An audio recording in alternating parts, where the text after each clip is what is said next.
Nagsilang ng isang malusog na baby boy si presidential daughter at Davao City Mayor Sara Duterte, ang palayaw ng bagong apo ni Digong, si Stonefish. Nakatutok si June Veneracion.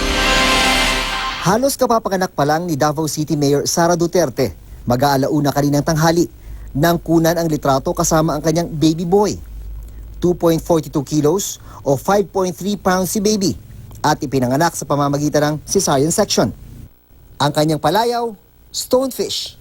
Lahat daw ng mga anak ni Mayor Sara may palayaw na hango sa mga sea creatures. Ang 7 taong gulang na panganay ng Mayora, si Sharky. Ang sumunod, si Stingray, 3 taong gulang. Ang kakaibang pangalan ng kanilang mga anak dahil daw sa napanood nilang animated movie tungkol sa mga isda nung unang date ni Inday Sara at kanyang kabiyak na si Attorney Man Scarpio. Sa post nga ng kanyang mister, nagpapasalamat silang mag-asawa sa biyaya sa kanila ng Diyos. Maayos naman daw ang lagay ni Mayor Sara matapos ang cesarean operation. Ito na ang pangalawang beses na na-CS ang alkalde. August 2016, nang inanunsyo ni Mayor Sara na buntis siya sa triplets. Pero noong Setyembre, ilang araw matapos ang pambobomba sa Rojas Night Market sa Davao City, malungkot na ibinilita ng alkalde. I lost my identical twins. Kaya nag-complete bed rest siya sa loob ng 5 buwan.